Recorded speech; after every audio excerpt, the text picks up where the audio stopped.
আমার মোট 2 বিঘা জমি ধান করেছি আমি, তার মধ্যে আমি গতকাল আমার ওসি স্যার নির্দেশ দেয় এই জমির ধান কাটার, কিন্তু আমি ওসি স্যারের নির্দেশে ধান কাটিছি, কিন্তু তারা কয় আমাদের এসপি অর্ডার দিয়েছে ধান কাটার, কিন্তু আমি কালকে ধান কাটিছি। আমার এই ধানটা কাটা ধান তারা দুর্বৃত্তরা এসে রামদা নিয়ে এসে আমার ধানটা তারা এখন নিয়ে চলে গেল। তাদের একটা পারিবারিক বিষয় ঝামেলা হয়েছে, এবং পারিবারিক বিষয় ঝামেলা হয়েছে, এটা তো আমরা কিছু বলতে পারি না। আমরা ধান রোপণ করেছি, আমরা ধান নিয়ে আমরা বাসায় চলে যাব, আমাদের আর আমাদের কোনো দাবি নেই।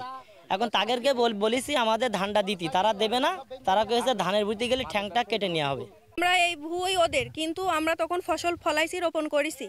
এখন ফসল যখন বড় হয়ে গিয়েছে, বাসায় নিয়ে যাওয়ার মতন হয়েছে, আমরা যখন কাটতে এসেছি ওরা কিছু লোক এসেছে দা কাশি নিয়ে আমাদের হুমকি ধামকি দিচ্ছে যে যেখানে আসি সেখানে থাক, না হলে কেটে ফেলে দেবো, আর ধানে যেন একটা পোষও না যায়, যেই কটা ধানে পোষ যাবে সেই কটা পোষ তোদের যাবে, এইভাবে আমাদের হুমকি ধামকি দিচ্ছে।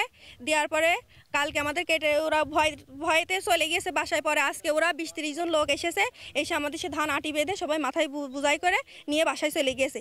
আমরা যখন এদিকে ছুটে আসেছি, বসে এদিকে যে আসবে তার কেটে ফেলে দেবো, তারা সবসময় দা কাশি নিয়ে এখানে প্রস্তুত। সাজি নামে আমাদের সুখপুর ইউনিয়ন বিএনপির একজন সদস্যের নামে আমরা অভিযোগ পেয়েছি ধান কেটে নিয়েছে।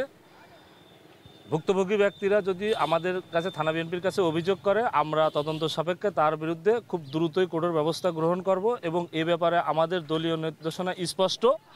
দলের যে যত বড় পদেই থাকুক না কেন, সে কোনো প্রকার অপকর্ম বিচার সালিশ করে সে কোনো প্রকার রেহাই পাবে না। তার বিরুদ্ধে দলীয় নির্দেশ মোতাবেক তার বিরুদ্ধে বহিষ্কার সহ দলীয় সমস্ত পদ পদবি থেকে তাকে অব্যাহতির ব্যবস্থা করবে, এবং ভুক্তভোগীদের পক্ষে আইনের যত প্রকার ব্যবস্থা আছে আমরা সার্বিক সহযোগিতা করব দলের পক্ষে।